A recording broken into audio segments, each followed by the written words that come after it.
that? Used to bump the Carti green, held my rolling chain proud, irony. Think my hard work like Lil Wayne down, whatever. Lawbreeze and Gentlegrams, they said the reign of rap's reincarnated tiny Tupac twin was slim. Light looking dim, his tour might get the trim. SZA left the GNX show, and according to the OV Ho, Kendrick concert tickets had nowhere to go, aka they weren't moving, weren't selling. Well, let's take a look at how the petite Pac persistently perplexed and kept propelling. Is Kendrick goated status or stacking static, lacking motion? I will bring you the devotion of debunking and dissecting all of this and more, so let's jump into it. But first, you got one single chore. Slam on those like and subscribe buttons like a door. I study Rapaholics for a living. Now, Lawbreeze and Gentlegrams, it's been a little minute, so welcome back. We didn't have the time to take a look at this. Oh my god. Oh my god! Now what is this? The Gaveling Graham is officially in his Goldilocks era. He went from being a gossip girl having slumber parties with Bobby Altov. People think you got a procedure done. Really? Yeah, an ab one. Really? Did you do that? No. People do it all the time? Oh, do they? Yeah. But you've never done that? No. Okay. People also say that I got a BBL, right? They call me BBL Drizzy, so. Oh, that's true. Did you? I don't know if my wagon looked crazy when I walked in here, but. To flirting with Adin Ross on phone calls.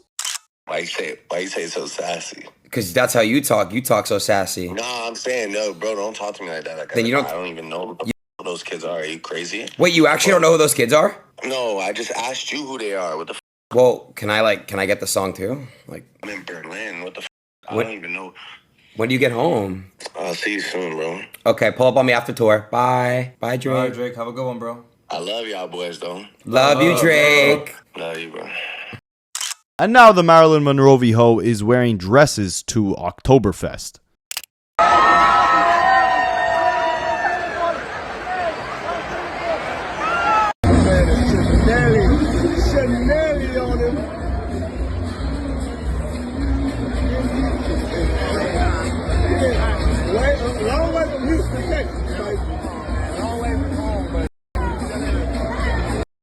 All I know is the last time a rapper was wearing dresses like this and calling other rappers his hubby, it was Young Thug, and that's when we got projects like Jeffrey or Barter 6. So who knows, maybe wearing these dresses and flirting with Adin Ross will inspire Drake to tap into a more creative bag. We know it's desperately needed after the big red button of Iceman episode 3. Yes, the big red button that Lawbreeze pressed. It exposed and destroyed the entire industry, including Kendrick Lamar, alright? Because if you guys didn't know, Kendrick Lamar took a little break from the North American leg of his GNX tour. But the numbers for this tour were absolutely insane. As we know, he co-headlined the tour with SZA, so a lot of the OVHOs were saying she was carrying the show, right? She's a global pop and R&B act. She's the one bringing in the bulk of the fan bases. Akademiks went to one of the shows and he says half of the audience was just there for SZA, alright? Embarrassing. So, all the records that they broke with this tour, even though the tour was named after Kendrick Lamar's album, we can't give him the W for it. But there were a lot of W's to go around. This was a solely stadium tour, meaning there's arenas and then there's stadiums. Arenas hold about 20,000 people. Stadiums can hold anywhere from 45,000 to like 85,000 people. So Kendrick was performing on a whole other level in terms of venue size. Drake has never done a stadium tour. Travis Scott has done a couple stadiums, never a full-on tour. The only other rapper to ever do a full stadium tour was Jay-Z with Beyonce co-headlining for the On the Run 2 tour back in, I believe, 2018. So the GNX show definitely broke boundaries for how big the venues were. And in terms of the profits that it grossed, when it's all said and done, when this tour wraps up, it'll easily be the highest grossing hip-hop tour of all time. Right now, Drake holds that record for around $389 million grossed from 80 plus shows for his 2023 tour. It's all a blur. Keep those numbers in mind. Over 80 shows and 389 million generated. Well, we got the numbers for 23 shows from Kendrick's GNX tour, and he already grossed $256 million. On average, over $10 million per show. And that's only off 23 shows. It's already almost the highest grossing hip hop tour of all time. It'll no doubt be that by the time it's done. Just to get that out of the way, in case you guys are curious if the hype for Kendrick Lamar has died down after the beef. If it was all just, Kendrick was only the biggest rapper at the time because he mentioned Drake in the battle. Nah, now we're seeing the impact and the success of Kendrick's GNX album in real time. But again, SZA was the co-headliner on the North American shows. The GNX tour is starting back up and Kendrick is taking his talents overseas. But there's a problem, and here's where the OV hosts step in. One of them tweeted out,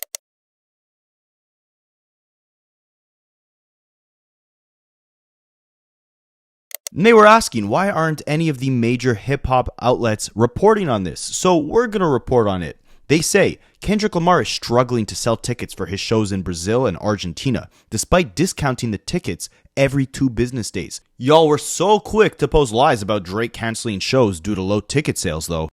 So let's review a couple things. What they're talking about here is the fact that Drake was on an Australian tour way back in February when Kendrick was doing the Super Bowl. He was trying to get out of the country. His shows in New Zealand that were supposed to happen in March of 2025, you guys can go back and check out my videos from around that time. We did the research. We went on the websites to try and buy tickets. They were going for around $45 a piece in the front rows.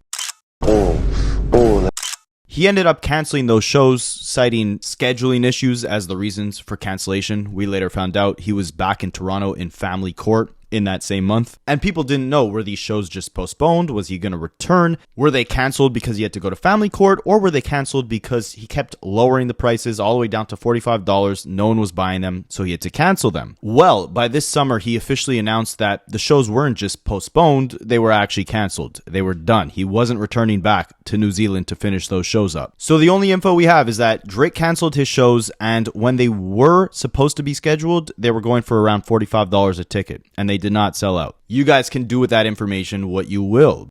Spicy. But with this Kendrick situation, they're claiming that he couldn't sell out the stadiums he was supposed to perform in Brazil and Argentina. And I'll be honest, when I go on Live Nation to try and buy tickets for these 2 shows, this is what pops up. It says unable to find event for both these shows. The Brazil one is supposed to be September 30th, while the Argentina one is October 4th. Now, before that, he has a show in Colombia on September 27th. You can still buy tickets for those, but for the Brazil and Argentina ones, please correct me in the comments if I'm wrong, but when you go on Live Nation, both those 2 shows say unable to find the event. So it's either one of 3 things. Either both these events have sold out and you just can't buy tickets anymore, or both these events are getting postponed, or they got canceled. I guess we'll find out in a matter of days. Why the OV hoes are happy about this is because obviously SZA is not on this leg of the tour, right? This is Kendrick Lamar doing these stadiums on his own. So if he's selling these out back to back to back, 50,000 plus people in every single venue, that says something about his impact. It speaks volumes to his reach, especially since these shows are all overseas, right? But if he ends up canceling the shows due to low ticket sales, then the OV hoes have a field day because the big red button that Drake pressed has left Kendrick not being able to sell out his tickets. Not being able to sell out tickets for a living.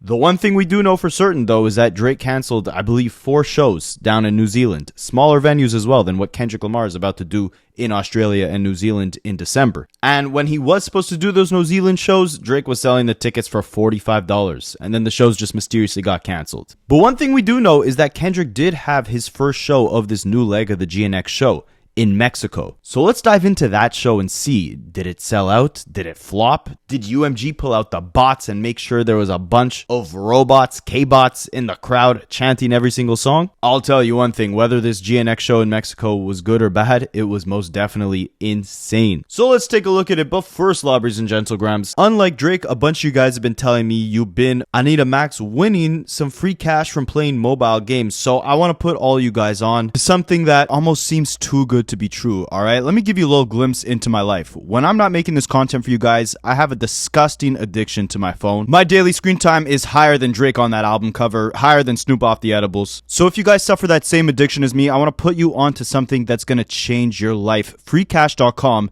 is a program that partners with mobile games that are looking for more users to play their games, and they will literally pay you to play their games for free. All you got to do is sign up using the QR code you see on the screen or using the link in the description of this video. video. You make an account super easy. All you gotta do is put in your email, create a password, verify your email, and then you're good to go. And they got a bunch of games. My favorite is the Monopoly Go, because we're always on the go trying to make some money. Once you make an account, you just click the game you want to play, follow the directions that they give you. The directions are super easy. Usually you just gotta download the game and start playing. So it's about time you put that phone addiction to good use. Again, use the QR code you see on the screen or the link in my description. Create an account and you could start making more than $150 just to play a game on your phone.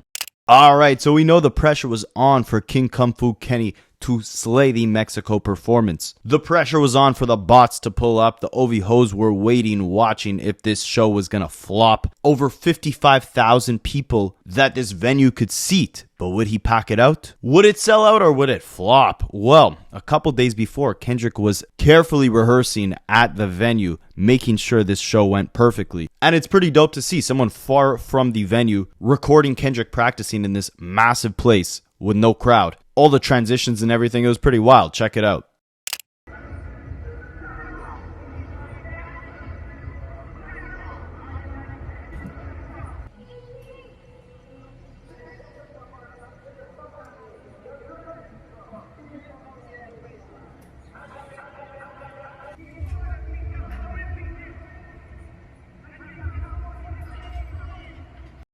So it looks like Kendrick was ready, but were the bots ready? Would they fill out the stadium or not? Well, of course the OV hoes were having a field day, because if you take a look, when the opening act was performing, the venue still wasn't packed out. In fact, it doesn't even look half full.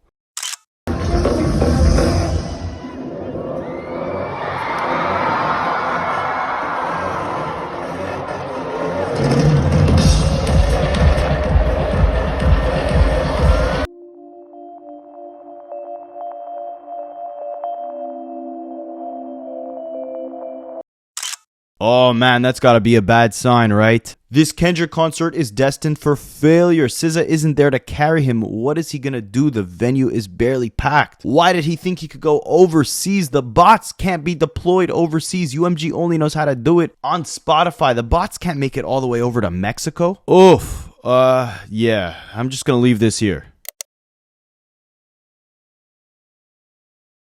When it's all said and done, this is an aerial view of what the stadium looked like, alright? There were so many bots in there, you would have thought this was the ChatGPT convention. Packed to the brim, not a seat in sight. That was empty. The robots completely packed out this entire venue for Kendrick Lamar. But then the OV hoes are going to say, oh, okay, well, maybe the bots were actually in attendance, but bots can't make noise, right? Surely the crowd wasn't that loud. Well, let's take a look.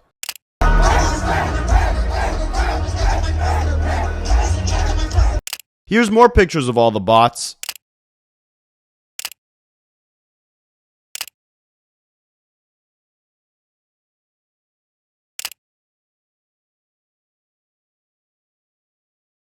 Absolutely insane. Don't forget that this is way overseas, all right? Kendrick is packing out these type of crowds, 55,000 plus people. Not in his hometown, not in Drake's hometown of Toronto, which he did 2 nights in a row in a stadium Drake has never done a tour in. Nah, you're following through. This is way out in Mexico, don't forget. But enough about the crowd. Well, actually not enough about the crowd. Take a look at another view of the crowd.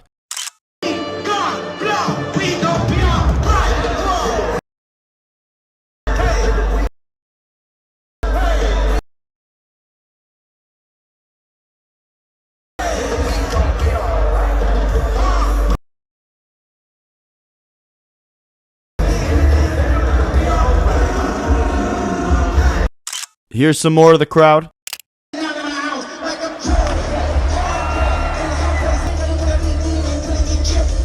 Here's him doing Drake's favorite song.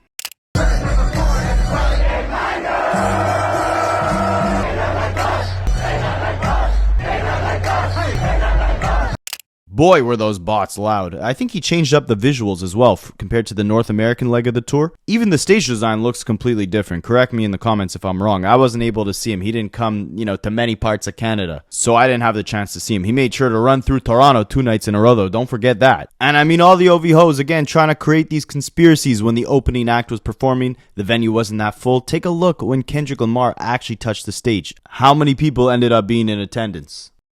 And I promise we're not just going to look at the bots in the crowd. We're going to actually take a look at the performance. I have something special for you guys, all right? So firstly, he always kicks off the show with whacked out murals. This has to be a highlight for anyone who actually watched the show. Because if we don't get copyrighted, look at how crazy it looks when he drops that Lil Wayne bar. Now possessed by a spirit and they can't take it. Used to bump the Carti 3. Held my rolling chain proud. Irony. Think my hard work like Lil Wayne down. Whatever. And if you guys were curious about the opening act, who, you know, the OV hoes were trying to say they didn't pack their stadium out for, I'm probably going to butcher their name, so I'm sorry in advance. Cariel and Paco Amoroso. They're an Argentinian hip-hop duo. They kind of sound pretty dope. We got a little picture of Kendrick here looking like he's out for revenge. And look at this as well. The fire, the flames coming out of the stage almost look like they're shaped like a question mark. Maybe he's trying to ask the crowd, have you ever thought OV Ho was working for me? Or the rabbit hole getting deeper? We're going to touch on that later in this video. Here's Kendrick doing one of my favorite songs off GNX. And again, just look at all the bots in the crowd, right? Who's going to tell me Kendrick can't get the bots out in Mexico? And look at all the bots going nuts when Kendrick dropped Family Ties.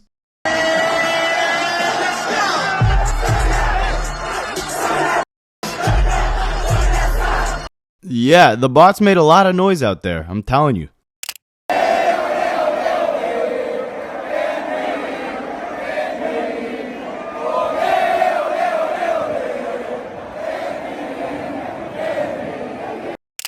I mean, look at this crowd. Here's more angles.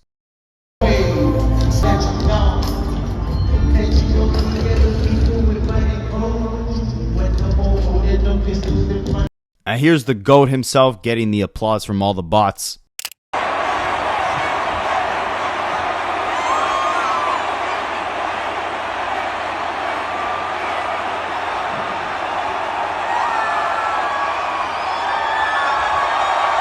Euphoria still has to be the craziest part of any performance he's done since the beef. I mean, of course, you guys remember when he opened out the pop-out with Euphoria. That even had DJ Big Mac and Akademiks going insane. And I mean, it got even crazier when he did this song on the GNX shows.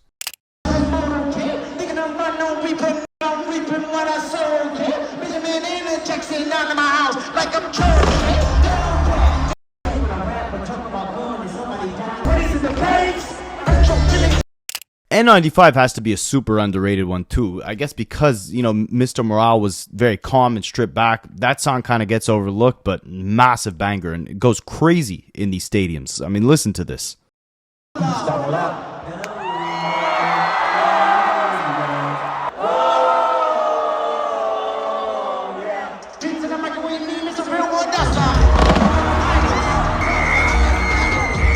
Here's more shots of the Botinskis.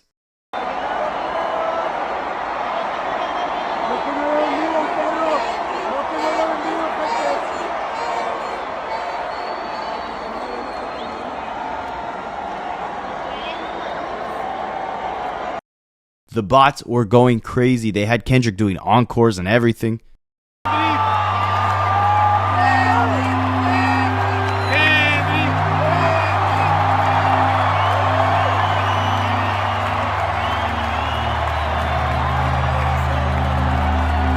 Rock one more song with y'all. I said, can we do one more?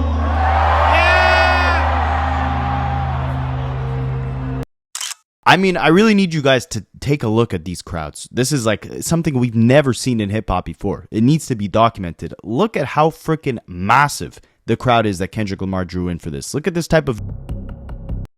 And I told you guys I got something special for you, all right? We got first-hand access, front row view to this show. So we're going to play some exclusive footage from someone who was front and center in the crowd who got to witness all the bots at this concert. Shout out to my guy _Snoopy.exe. He hooked you guys up with some insane footage from this concert we're about to play in this video. And as you can see, aside from me complaining about how, you know, I can't really play music in these videos, which really destroys the quality, the experience I'm trying to give you guys, I want to really, if I could, show you the entire concert. YouTube doesn't let me do that. But aside from that, right, my guy Snoopy said he had to camp out for 11 hours to get such a good view in the crowd. The OV hoes are talking about how these shows are not selling out. This guy had to wait 11 hours just to get a front row seat because, of course, with general admission, there's no designated seating area, right? Like, you have to just rush into the front of the crowd if you want to get there. So there were so many people. In order for him to get to the front row, he had to wait 11 hours just to make sure he secured a dope spot. I say that to emphasize this concert was extremely packed to the brim, and this was without SZA, right? This is Kendrick headlining this thing all by himself. A massive stadium out in Mexico. So let's take a look at some of this footage. So starting with my favorite performance, Euphoria. With the way the flames light up, this song is absolutely insane in a stadium.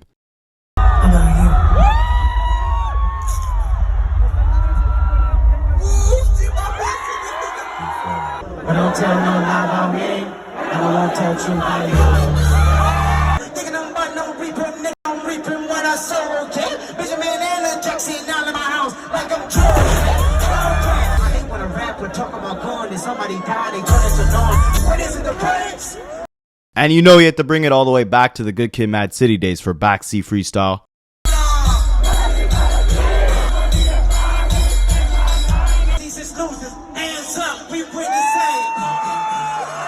And the visuals are absolutely insane with Kendrick running around on that backdrop, and the transitions are even crazier, alright? Look at Humble into backseat freestyle. I'm the realest at the And I gotta do my boy justice, alright? These seats are 11 hours in the making. Crazy front row view. hands up, we bring the same. Yeah, let's go. And you could hear the bots going nuts to Family Ties. But not just for the new stuff, the old stuff as well. And again, look at the visuals on this stuff, alright? Just pay attention to these visuals. This is crazy. Again, 11 hours in the making here. I said it's an any day one fans in the house tonight.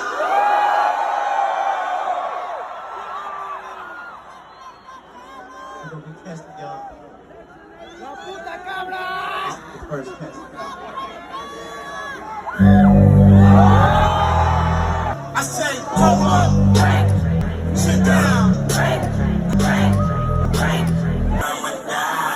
come on. If you're having a good one, time tonight, say yeah. Take you on a trip down memory lane. For my day one. This platinum rap on how I'm feeling, crack up on cocaine. Here we go. Come on. Brace yourself, I take you. Do you guys like how he slows it down for Mad City? I think it's definitely an interesting way to spin it. I would love to hear that song, Energy and all, in a stadium. But hey, again, he's not coming to my side of Canada, so I guess the bots couldn't be deployed out here. But hey, here's one the bots love, the bing bop boom boom boom bam bam. Bing, bop, boom, boom, boom, bop, bam.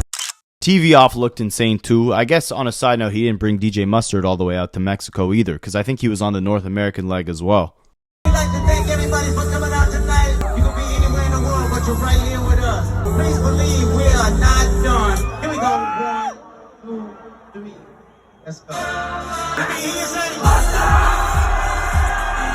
Here we got Drake's favorite song once again.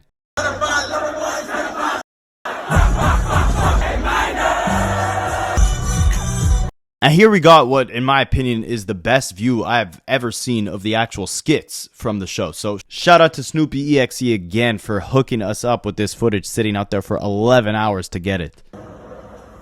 Were you being metaphorical, or should it be taken as a threat? It's whatever you want to take it.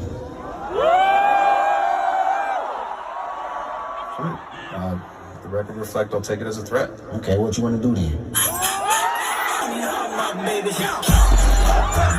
Here we got Euphoria again and the bots in the crowd going crazy. That's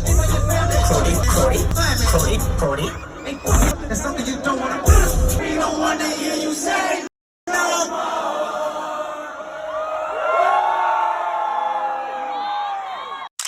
And to any of you OV hosts saying that Kendrick only has this type of fan base because of Not Like Us, because he was dissing Drake, I mean, again, take a look at some of this footage of some of his earlier eras. I would argue the crowd reacts crazier to that. Here's some more of the transitions. Count Me Out to Be Don't Kill My Vibe. This is by far one of my favorites. to pimp a butterfly. Mr. Morale and the bitch steppers. One of these times I'm gonna make things right with the wrongs I've done. That's what I do now. If I didn't learn to love myself, forgive myself 100 times down. I am a sinner. And after this insane performance, Kendrick capped the night off, letting the crowd know that he will be back. I love y'all.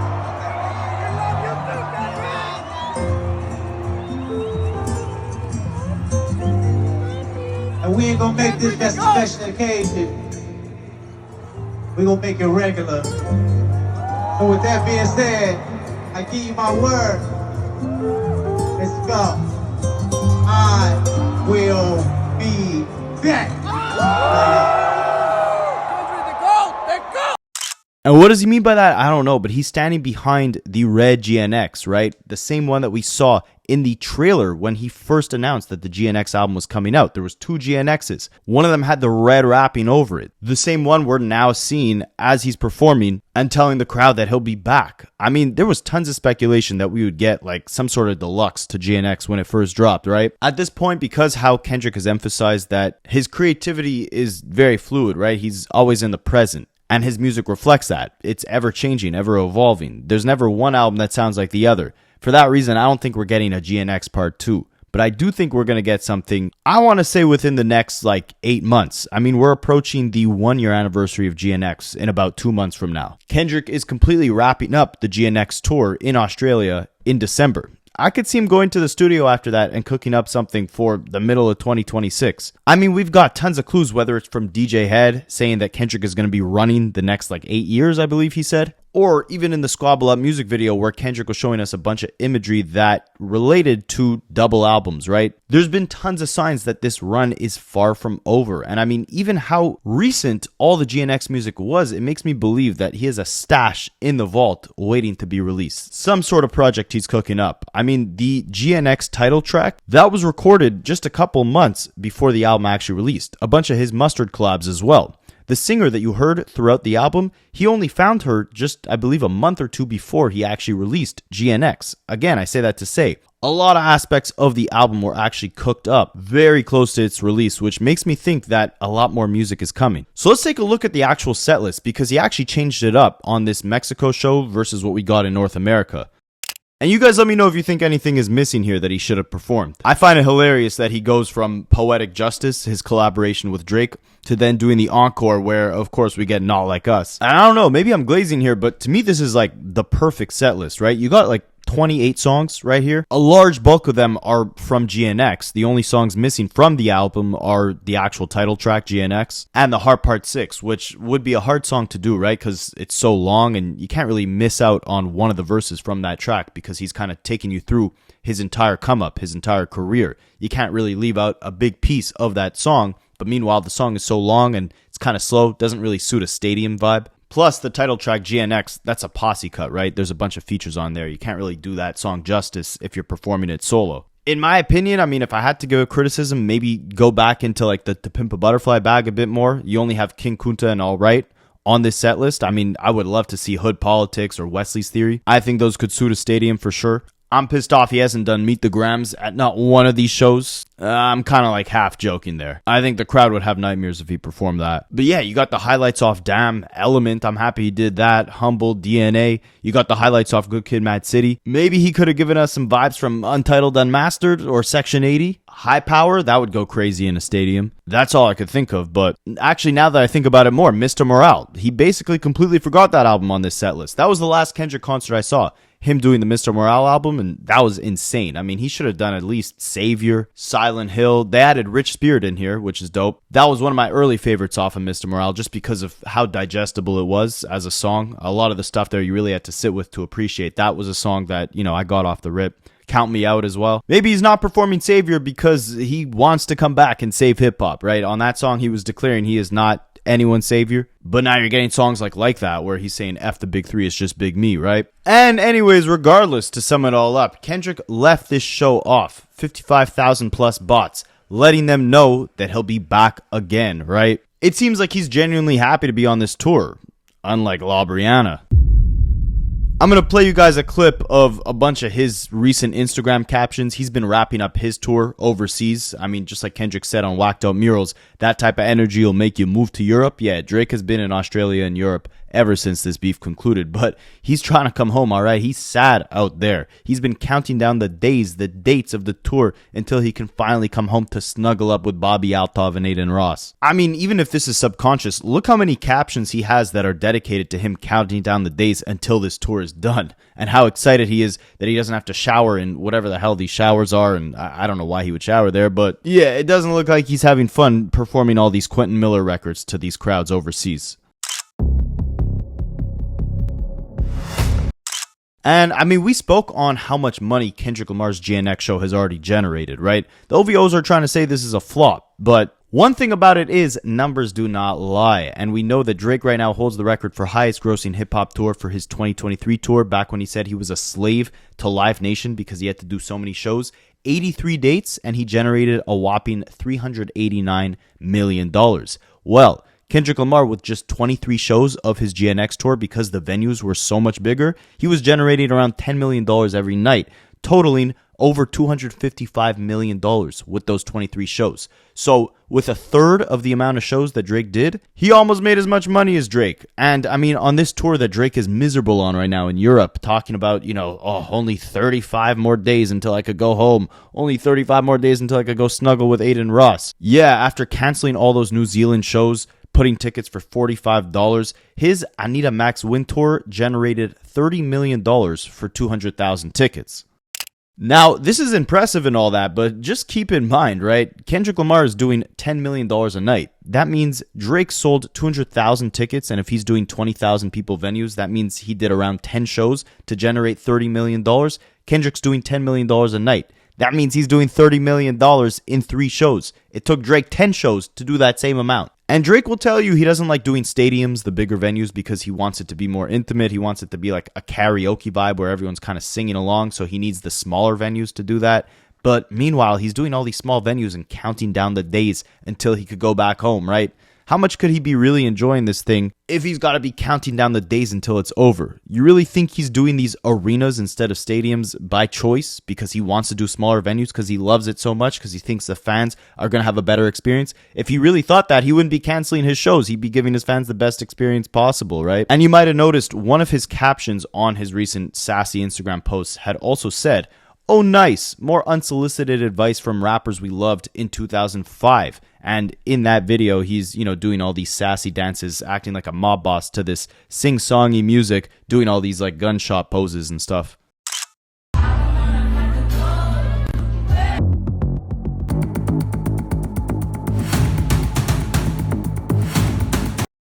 But yeah, that caption about rappers we loved in 2005, I mean, that could be directed at a bunch of people, right? Obviously, we've seen him recently take shots at Joe Budden, T-Pain, and he's been constantly chasing the youth, right? Collaborating with Central C, Yeet, Adin Ross, Bobby Altov, right? Completely disrespecting hip-hop journalists, hip-hop legends, all because, no pun intended, he is obsessed with the youth. He wants to stay relevant by any means necessary. This is really a man going through a 33% life crisis. 38 years old, dissing rappers that we loved, quote-unquote, in 2005. At first, this could have been applied to T-Pain because T-Pain had told Drake, look, you gave me advice early on in your career saying that you should just gracefully exit when the people aren't messing with you anymore. And it's obvious, we'll touch on it shortly. Time after time, Drake keeps releasing new music. It's not sticking on the charts. He's got to switch up the formula, right? Or disappear for a little bit, make people miss you. And a lot of people who have seen the game evolve for decades now are giving Drake the same advice, like Memphis Bleak, who recently sat down with Shannon Sharpe and was emphasizing it's crazy that Drake went and actually sued over this rap battle. And he talks about, the Jay-Z and Nas battle and says Jay-Z's approach was, okay, the fans might think I lost this battle, but let me just come back with undisputed classics. Let me come back with something that will cement my legacy as no matter what went down in this battle, no matter what people thought of me because of this battle, I'm still going to come back bigger and stronger than ever. And he suggests that Drake does the same. If you could dominate for so long like Drake did, and then somebody could just come move you out the way, like, where's the loyalty or the love of the fans, right? It's like almost they didn't exist. It's a rough time, man. All he got to do is he got to make another one. And that's how you win a war. You could lose a battle, right? But you got to win the war. Yes. And that's what I pray that's what they over there focused on, the war, not the battle. Are you surprised Universal ain't gonna sue? Yes.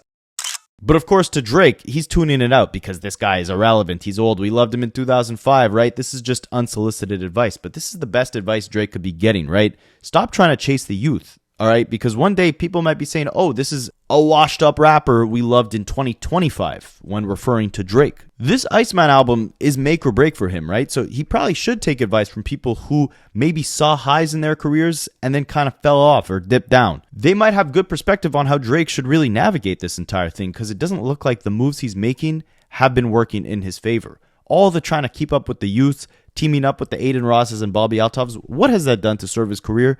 The Yeet songs, the Central C songs, what have those done to serve his freaking career? I mean, we saw him do that massive Iceman episode 3 big red button to expose the entire industry. And on it, I mean, even with all those expensive shots, those expensive streams, all those big budget cameras and everything, he ends up previewing garbage songs with Yeet that debuted at number 53 on the Billboard charts. I don't know if you guys realize that is incredibly, scarily low for a Drake record. Usually in your first week of release, when a song is first released, that's when the hype is at the highest, right? That's when all the people are tuning in to see if they'd like it. And if they do, then it ends up sticking along. And then, you know, it gets added to the playlist and all that. With this song, it's usually the first week it debuts the highest and then slowly falls down. In Drake's case, with this Yeet song, it debuted at 53. That means no one cares for this song. This song is absolute dog crap. It's not dog house, it's dog crap. And I mean, in terms of who's really controlling the charts in 2025, look at this. Travis Scott and Kendrick Lamar are the only two rappers to have 2 albums hit over 1 billion streams each on Spotify in 2025. Kendrick did it with GNX and Damn all the way from 2017, and Travis Scott did it with Astroworld and Utopia. They keep talking about Drake has this massive back catalog. I mean, Drake even put out an album in 2025. But meanwhile, he doesn't have 2 albums hitting over 1 billion streams on Spotify this year. Kendrick Lamar does, and he didn't put out an album this year. You can see here, Luther in its 20th week is outselling a Drake song. Sorry, 20th week. What am I saying? 50th week is outselling the Drake song that just came out this week. Kendrick's GNX album is outselling the album that Drake released this year. You could say Take Care is above GNX only slightly, but Take Care has not had 1 billion streams this year. Damn from 2017 did. GNX did. Say what you want about the bots, about the impact, but who is really leaving the impact on the charts and in the venues? We saw what just went down in Mexico, right? And I got some more numbers for you. Luther, boom. 6 times platinum in less than a year since its release. You want to know who has the most entries on the Spotify charts right now in 2025? None other than Kendrick Lamar. So I say all this to say, right, anyone who wants to tell you a shift is not happening, Drake has always been the numbers guy. So for him, his impact is always reflected on how he's performing on the charts. And right now, Kendrick is whooping feet in that department. And he's doing it with an album that's almost a year old, right? So wait till we get some of Kendrick's offsprings. The Baby Keems, the Doechis. More music from Ray Vaughn, all of TDE, right? Schoolboy Q. Hip-hop is in this weird kind of transition period where we saw the biggest battle of all time, which left the most commercially successful rapper of all time extremely confused on what his next move could be. And it left a void, a throne open for the taking. And so far, at least from a numbers perspective, Kendrick Lamar has been completely carrying that void. And again, doing it without the music actually dropping, right? GNX is almost a year old at this point. So it's going to be interesting to see where we go from here. Who really takes the throne into 2026? Drake is about to drop his first solo album since the beef, since 2023. If that thing does not perform at the bare minimum a little bit worse than GNX, we're going to have to start having some real serious conversations about who's not just the best, but the biggest rapper at this point in time. And we know that the biggest rapper kind of dictates the future of where the sound of hip-hop goes, at least from a mainstream perspective, right? Like, look at when Kanye West and Lil Wayne were at the top of the game. Look at the generation that came after them. Look at the generation that came after Drake. If Kendrick Lamar right now is carrying the torch, again, that's why I mentioned all these offsprings like the Doechis and Baby Keems, the next generation of TDE, PG Lang, or even West Coast artists in general, it's going to take an interesting turn in terms of the type of music that will be resonating at a global or even just a cultural level, right? For a long time, we were pacified with this melodic mumble rap type music that Drake was spearheading, right? That was his bread and butter, the whole sing-songy R&B hip hop type hybrid. No real substance or depth to the hits that he was putting out. Kendrick Lamar raised that standard with songs like Not Like Us, TV Off, Luther, Euphoria. He brought competitiveness back into hip hop. So let's see where we go from here, is all I will say, all right? And from a numbers perspective, because that's the easiest way to measure what's resonating with the entire world, really. I mean, we're seeing who's putting up more sales, higher streams, bigger concerts. So you tell me. And this is probably a video for another time, but I did also want to mention that A$AP Rocky has finally spoken on the beef as well. He was asked in an interview with Elle why he never really responded to Family Matters, and this is what he had to say. The battle was between Kendrick and Drake, not Drake and everybody else who might have said something at the time, and that's mainly why I fell back. I just hate the way it's turning out with Drake suing and all that. What part of the game is that? What type of stuff is that? That's none of my business, I guess. And yeah, I do agree. I was always confused why Drake, took so many shots at other people on songs like Family Matters and Push-Ups. It seemed like the entire beef he was distracted, but hey, anyways, the beef is a year and a half old, all right? We got to see what the future holds at this point. So let me know what you guys think, and I'll catch you in the next one.